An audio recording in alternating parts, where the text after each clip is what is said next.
सहनाववतु सहनो भुनक्तु सह वीर्यङ्करवावहै तेजस्विनावधीतमस्तु मा विद्विषावहै। ओम शांति शांति शांति।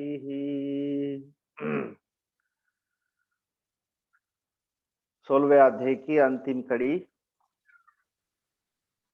दैव असुर संपत विभाग, और आखिरी में जो विश्लेषण हो रहा है वो आसुर संपत्ति का, क्योंकि उससे बाहर निकलना बहुत आवश्यक। अगर आप अध्यात्म के पथ पे आगे चलना चाहते हैं तो इस आध्यात्मिक पथ को अपने आप को अधिकारी योग्य बनाने के लिए इनसे बाहर कैसे निकले और कहाँ हमें एक एक कदम कदम पे ये हमें पछाड़ सकते हैं, दबोच सकते हैं।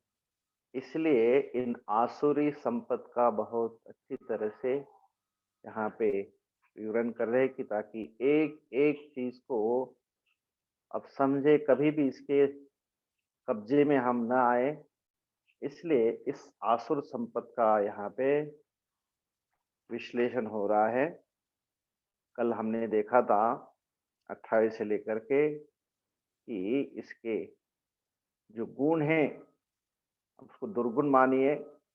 अहंकारम, कोई भी मेरे सामने अहंकार होकर कोई बात करेगा तो शायद मुझे अच्छा नहीं लगे, तो वो दूसरों को भी कैसा लगेगा। तो अहम अहम करोति, जिसके अंदर बल और हमेशा बल का दुरुपयोग करता है। शास्त्र में कहा है कि दो लोग होते हैं, दूसरे एंगल से देखेंगे तो एक साधु प्रवृत्ति के और दूसरे दुष्ट प्रवृत्ति के। तो उनके पास जो तीन चीजें होती हैं, क्या है उनके पास में? विद्या, धन और बल। तो वो लोग हमेशा अपने विद्या का जो प्रयोग है वही करेंगे जहां पे दूसरों को नीचे कर दिखाने। इसलिए वो सुंदर कहा है कि विद्या विवादाय धनम मदाय शक्ति ही परेशान परपीडनाय खलस्य साधो विपरीतमेतत् ज्ञानाय दानाय संरक्षणाय। कि जो ज्ञान है, जो बल है और जो अपने पास में एक प्रकार का एक शारीरिक बल है, ज्ञान, धन और बल, तो इनका प्रयोग साधु है और दुष्ट है तो दुष्ट हमेशा क्या करेगा कि उसका बल दूसरों को परास्त, दूसरों को नीचे दिखाने के लिए। तो इसे ज्ञानस्य विपरीतम एतत्, दोनों का जो है, विद्या जो है हमेशा विवाद करने के लिए, अपने आप को श्रेष्ठ स्थापित करने के लिए। धनम मदाय, मद पूर्वक दूसरों को फिर किसी ना किसी प्रकार से अपने को श्रेष्ठ और दूसरों को नीचे दिखाने के लिए, कहीं कहीं न कहीं परेशानी में डालने के लिए। और तीसरा जो बाहुबल है वो दूसरों को कष्ट देने के लिए। इसलिए कहा गया है विद्या विवादाय धनम मदाय शक्ति ही। तो आप इसको दोनों तीनों प्रकार की शक्ति ले सकते हैं, चाहे धन की शक्ति, शारीरिक बल की शक्ति, अथवा सामाजिक जो शक्ति हो, उसके लिए हमेशा दूसरों को परेशान करने के लिए। कौन? खल। अब साधु उसके विपरीत है। खलस्य साधो हो विपरीत में तत् ज्ञानाय दानाय। और साधु प्रवृत्ति का व्यक्ति क्या करेगा? उस विद्या को दूसरों को दान देने के लिए, मतलब विद्या दानम सर्व दान प्रधानम। तो विद्या जो है दान देगा, और जो धन है उसको दूसरों को संयोग करेगा। इसलिए तो इतनी सारी सेवा के कार्य चलते हैं। और तीसरा जो है एक प्रकार से शारीरिक बल हो तो हमेशा दूसरे की सुरक्षा करेगा।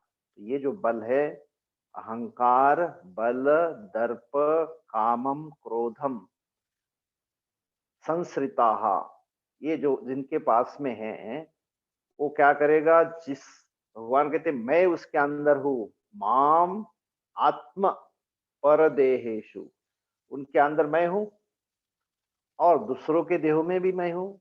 तो वो क्या करेंगे? प्रद प्रदिशंतः, हमेशा मेरे साथ मुझे भी, मेरे साथ भी क्या करेंगे? द्वेष करेंगे। हाँ, तो इस प्रकार से करते रहेंगे, अभ्यसूय कहा, और निरंतर मेरे साथ क्या करेंगे? एक प्रकार से उनको कभी भी वो प्रेम नहीं, मत शासन आवृत्तिम प्रद्वेषः कुर्वन्तः, मेरे साथ हमेशा एक प्रकार का द्वेष ही करते रहेंगे। इस प्रकार से अभ्यसूय कहा। फिर 19 में कहा, तान अहम विशतः क्रूरान, तान नराधमान क्रूरान, द्विषतः, हमेशा द्वेष करने वाले, संसारेषु, संसार में, बहुत बड़ा संसार है, कितने सारे 84 लक्ष योनियां है उसके अंदर, जो अधमान, हाँ, क्रूर, पुराण संसारेषु क्षिपामी, उन ऐसे अधम से अधम योनि में मैं उनको फेंकता हूँ। अजस्रम, निरंतर, अशुभान, अशुभान नराधमान, ऐसे अशुभ योनियों के अंदर मैं उनको क्या करता हूँ? फेंकता हूँ। और फिर वहां पे एक बार नहीं, वो आगे का आगे आरक्षण करते रहते, तो इसलिए आगे से आगे जो है वो उसी कर्म में लगे रहे। तो कहते मूढ़ाहा योनिम आपन्नाहा आसुरीम Germany Germany, life after life, एक जन्म से दूसरे जन्म में वो आगे से आगे इन्हीं योनियों में वो पढ़ते रहते। और एक ही है कि यहाँ सुंदर अवसर था मुझे प्राप्त करने का, माम अप्राप्य एव, इतना सुंदर अवसर था, उसको भी यहाँ पे छोड़ करके, माम अप्राप्य, मुझे प्राप्त न करते हुए, अधमाम गतिम ततः यान्ति, वहां से वो अधम से अधम गति को प्राप्त होते हैं।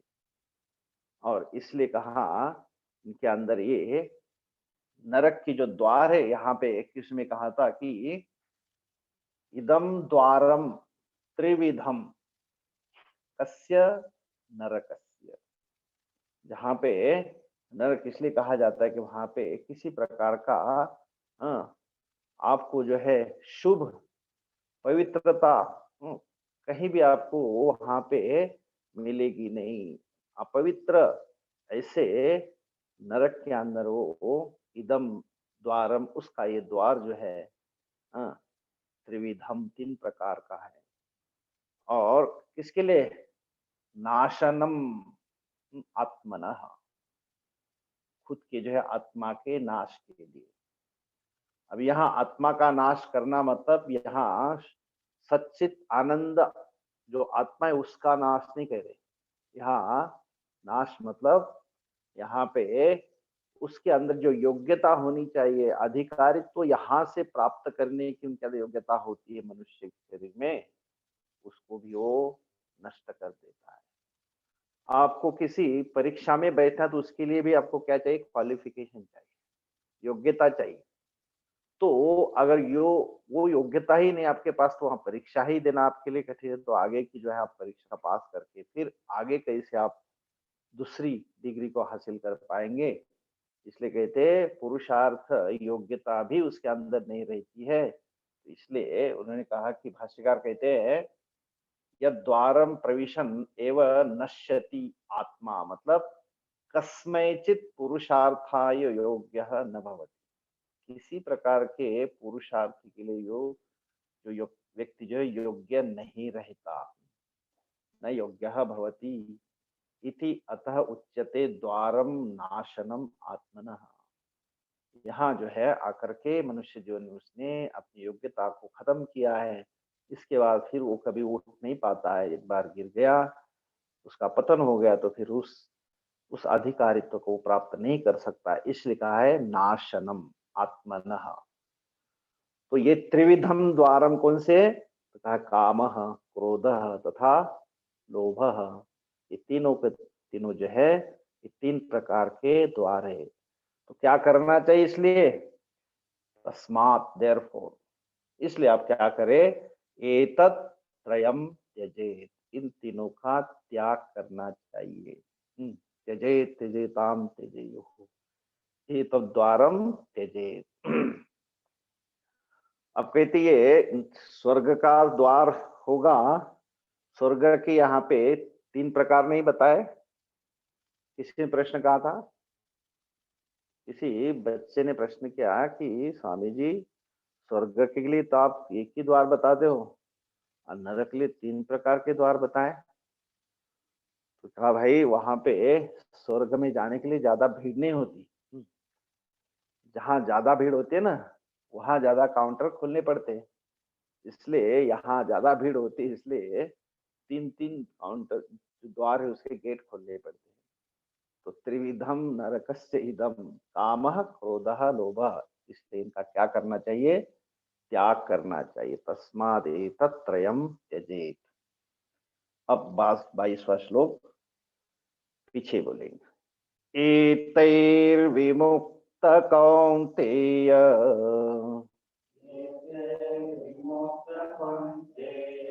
तमो द्वारे स्त्रिभिर्नरः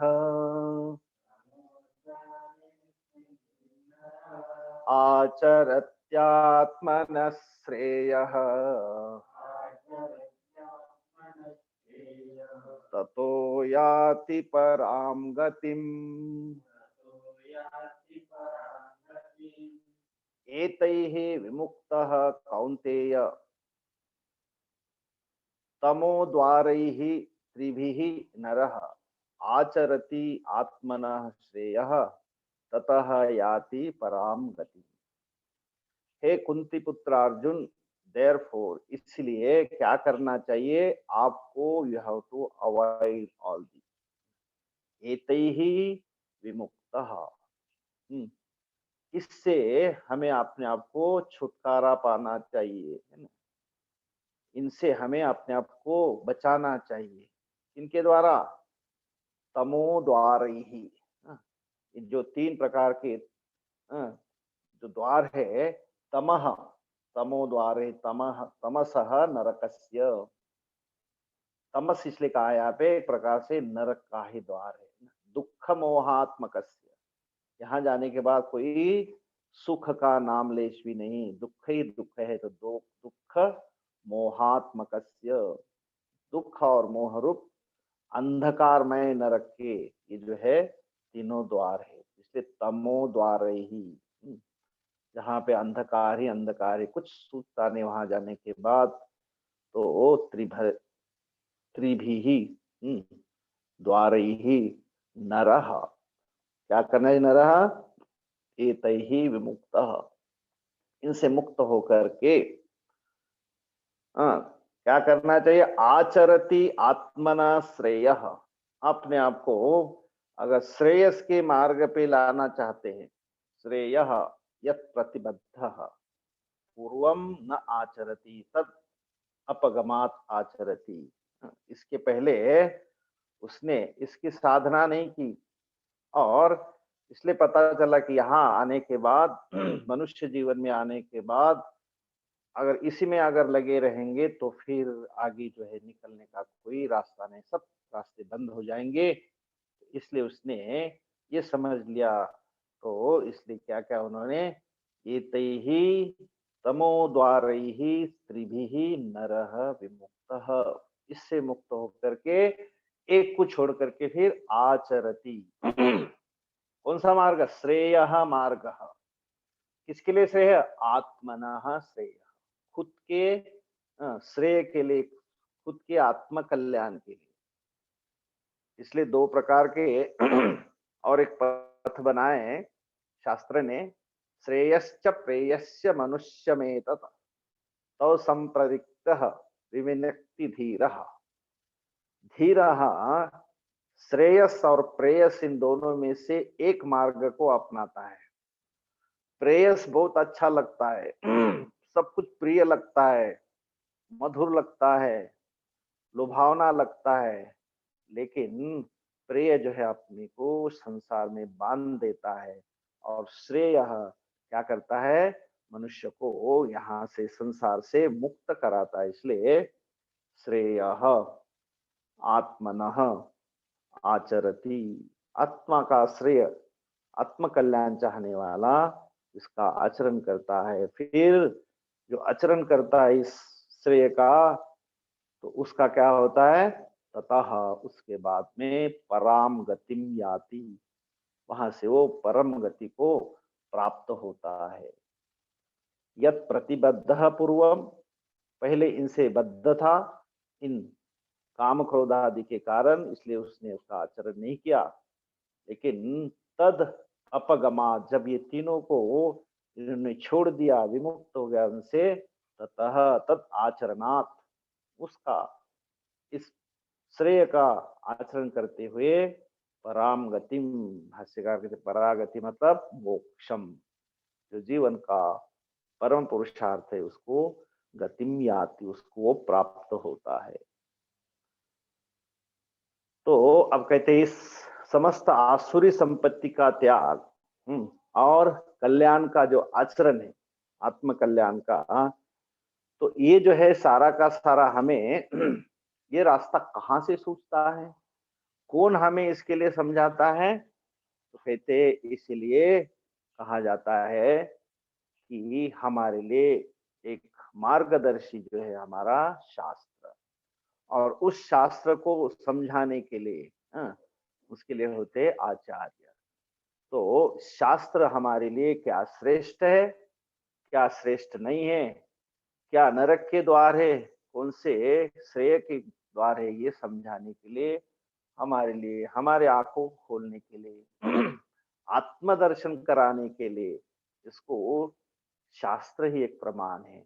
उसको यहाँ 23वें श्लोक में बताते यशास्त्र विधिमुत्सृज्य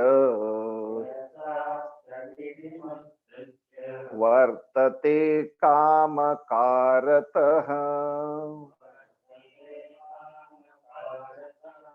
न स सिद्धिमवाप्नोति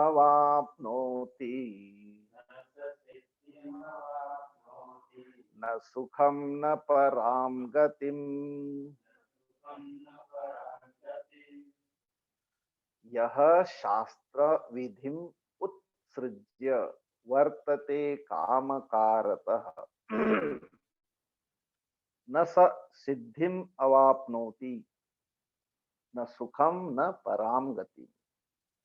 यह वर्तते, मुख्य वाक्य है, जो बर्ताव करता है, व्यवहार करता है, क्या करके, दो चीजें है, एक तो उत्सृज्य, उल्लंघन करके, किसका उल्लंघन करके, नियमों का, जो मेरे लिए शासन होता है, अनुशासन होता है, उसका व्यवहार, उसका जो है अनुकरण करने वाला अनुशासित कहा जाता है, उल्लंघन करने वाला उसको उल्लंघन करने वाला कहा जाता है। तो इसलिए यह एतत् शास्त्र विधिम, शास्त्र का जो विधान है, शास्त्र की जो आज्ञा है, विधि मतलब आज्ञा, तो शास्त्र आज्ञा को उल्लंघन करता है, उत्सृज्य, उल्लंघन करके, अतिक्रमण करके, यह वर्तते, तो इसका तो उल्लंघन करेगा, लेकिन किसी ना किसी तो फॉलो करेगा, स्वेच्छाचारी बनेगा। तो कहते वहां उसको कोई न कोई कराता है, क्या कराता है, काम कारतः, काम एव कारयति, काम ही उसको कराता है। ना हम करता काम करता काम कारयिता ईशते काम कामाय स्वाहा प्रकार का जप करते हैं ब्रह्मचारी लोग, कि मुझे, मेरे द्वारा अगर कोई गलती हो गई तो कामना के द्वारा गलती की गई होगी। लेकिन यहाँ स्पष्ट बताते कि शास्त्र विधि को उल्लंघन करके केवल मात्र अपने कामनाओं के पूर्ति के लिए कामना से प्रेरित होकर के कामकारतः वर्तते, काम प्रयुक्तः सन, अपने कामनाओं से प्रयुक्त हुआ वर्तता है, व्यवहार करता है। तो ऐसा अगर स्वेच्छाचारी हो, शास्त्र का उसके जीवन में कोई किसी प्रकार का कोई एक लेश मात्र भी नहीं है, तो ऐसा व्यक्ति वो जो है क्या कहा जाएगा उसको, कामकारतः स्वेच्छाचारी। और इसलिए उसको क्या प्राप्ति होगी, सब कुछ खो देगा। न सह सिद्धिम अवापनोति, वो किसी प्रकार की सिद्धि इस मनुष्य जीवन में, सिद्धि का अर्थ यहाँ से पुरुषार्थ योग्यताम, यहाँ ये सुंदर अवसर है, हमें कई जन्मों के बाद, कई पाप पुण्य की बराबरी के बाद फिर क्या होता है, हमें एक एक योग्य शरीर मिलता है, कर्म अधिकारित्व मिलता है। तो ऐसा जो पुरुषार्थ प्राप्त करने के लिए, सिद्धि को मतलब पुरुषार्थ की योग्यता को प्राप्त करता है, न किंतु वो भी यहाँ पे खो देता है, न सह सिद्धिम अवापनोति, ये परम पुरुषार्थ प्राप्ति की जो योग्यता है वो भी खो देता है। और फिर जिसने इस योग्यता को खो दिया, सिद्धि को, पुरुषार्थ को खो दिया, तो उसको न सुखम, ना तो उसको वहां किसी प्रकार का लेश मात्र भी सुख मिलेगा इस लोक में, और ना तो न पराम गतिम, न तो उसको पर गति प्राप्त होती है, ना तो स्वर्ग ना तो मोक्ष। इसलिए दोनों तरफ से जो है यहाँ से उस दोनों से वंचित रह जाता है, सुंदर अवसर प्राप्त करने के बाद ये खो देता है। तो इसलिए कहा यह कामकारतः शास्त्र विधि उत्सृज्य वर्तते, कामना से प्रेरित होकर के शास्त्र के विधान को, शास्त्र की आज्ञा को उल्लंघन करता है, तो वो जो है ना सिद्धिम आपनोति, ना तो ये पुरुषार्थ योग्यता प्राप्त करता है, ना उसको सुख मिलता है, ना तो उसको परम पुरुषार्थ प्राप्त होता है, न मोक्ष ही प्राप्त होता है उसको। इस प्रकार से वो सब जगह जो है सब कुछ जो है उसका यहाँ से खोया हुआ, मानो उसने सब कुछ यहाँ लुटा दिया अपने आप को। 24वां और आखिरी श्लोक, तस्मात् शास्त्रं प्रमाणन्ते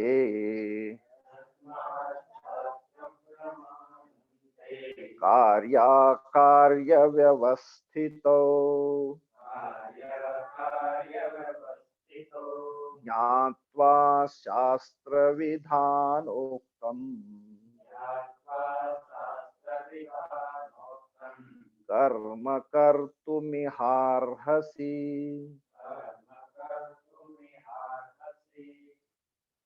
इसलिए तस्मात् शास्त्रम प्रमाणन्ते कार्य अकार्य व्यवस्थितौ ज्ञात्वा शास्त्र विधान उक्तम कर्म कर्तुम इह अर्हसि।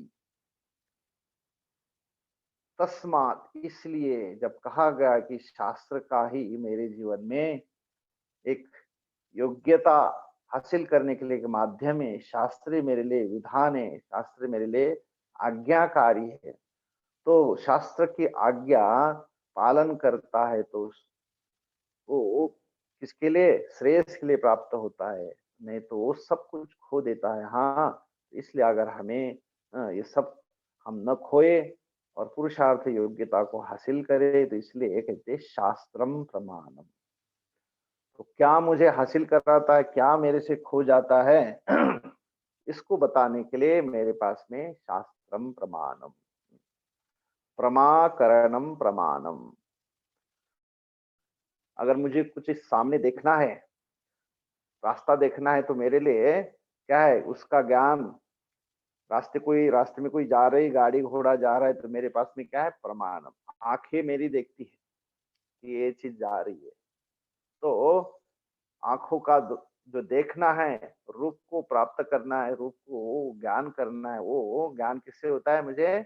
मेरे प्रमाण से। प्रमाण क्या है मेरा?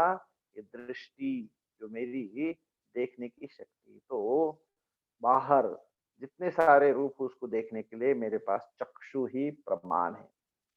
सूंघने के लिए घ्राण प्रमाण है। तो ये सब कुछ तो मैं प्रत्यक्ष ज्ञान कर सकता हूँ, लेकिन जो मेरे आसपास नहीं, लेकिन इसके बियॉन्ड है ना, मेरे अंदर कोई आत्मा है, वो तो मैं बाहर के किसी भी चीजों को नहीं देख सकता हूँ। जैसे कहा जाता है कि मेरा ही शरीर है, मेरा ही जो चेहरा है, मेरी शकल है, मैं अपने आप को नहीं देख सकता हूँ, मेरे आंखों को मैं आंख नहीं देख सकता हूँ, लेकिन मेरे आंखों में कुछ लगी है, मेरे चेहरे पे कुछ लगा है, तो उसके लिए मैं किसका आश्रय लेता हूँ? इसका दर्पण का मतलब शीशे का। तो शीशा मुझे दिखा सकता है कि तुम्हारा चेहरा सही या गलत है।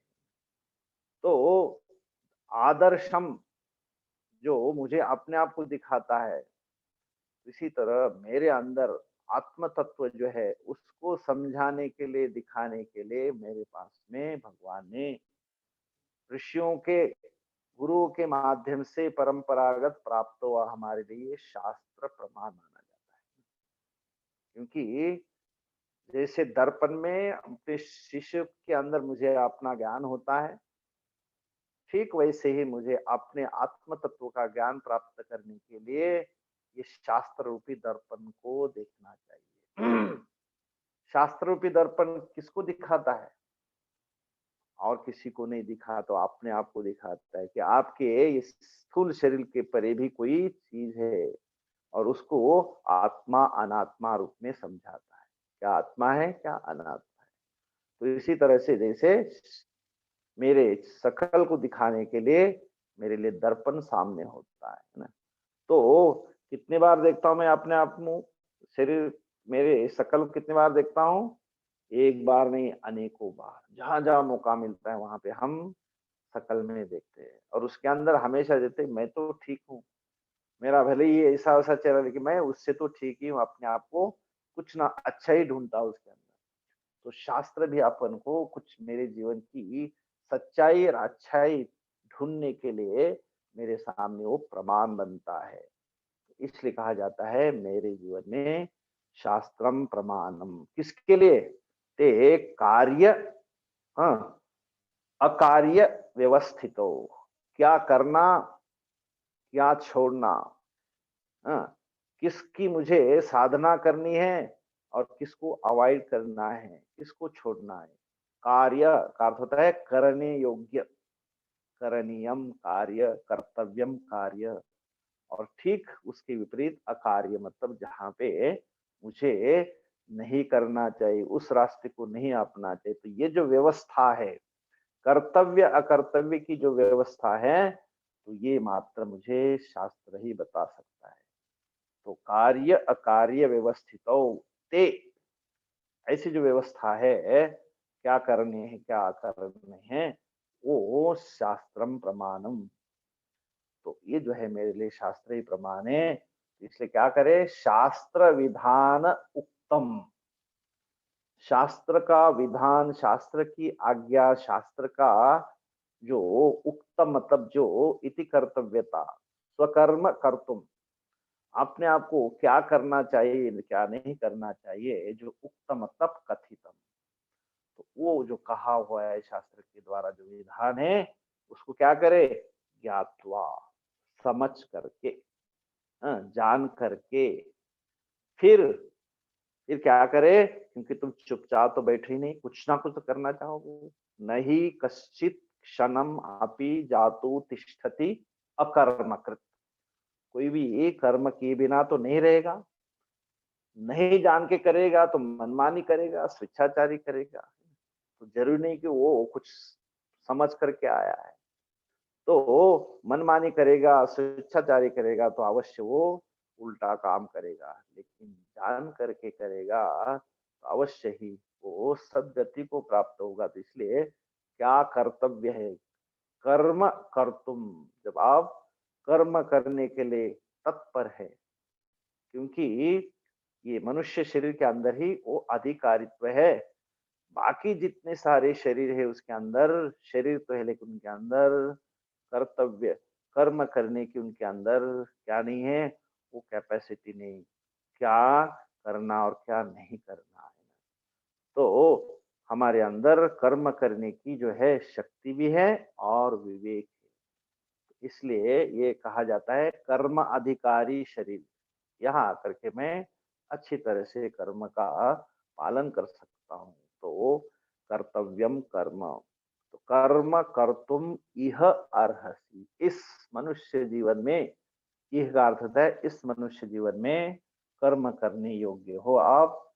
इसलिए शास्त्र विधान उत्तम ज्ञात्वा कर्म करणीयम, और वो ऐसा कर्म करके आप पुरुषार्थ की प्राप्ति कर सकते हैं। यह कर्म अधिकार भूमि प्रदर्शनार्थम, यहाँ जो है इस मनुष्य शरीर में कर्म का अधिकार आपको दे रखा है।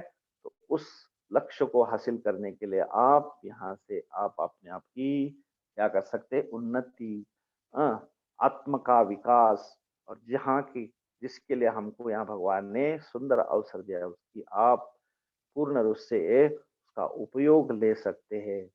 नहीं तो यह चेद वेत्ति अथ सत्यमस्ति, न चेद वेत्ति महती विनष्टि। मनुष्य जीवन में आकर के सुंदर अवसर मिला है तो उसका हम अगर उपयोग नहीं लेंगे तो फिर पश्चाताप ही बना रहेगा। इसलिए तस्मात् शास्त्रम प्रमाणन्ते, जो प्रमाण है मेरे लिए, इसके लिए कार्य अकार्य, या कर्तव्य क्या अकर्तव्य, उसका व्यवस्थितो ते, दोनों की व्यवस्थिति जो है शास्त्र के माध्यम से हम जान सकते हैं। तो शास्त्र विधान उत्तम ज्ञात्वा, इस शास्त्र का विधान जान करके हमें क्या करना चाहिए, कर्म कर्तुम अर्हसि, आप यहाँ पे आकर के कर्म कर सकते, अन्यथा बहुत फिर विलंब हो जाएगा।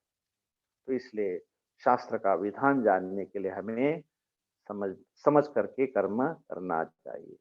इस प्रकार से ये 16वां अध्याय यहाँ पे संपूर्ण होता है, जिसलिए कहते हैं ओम तत्सत इति श्रीमद् भगवद गीतासु उपनिषत्सु ब्रह्म विद्यायां योग शास्त्रे श्री कृष्णार्जुन संवादे दैवासुर संपत् विभाग योगो नाम षोडशोऽध्यायः।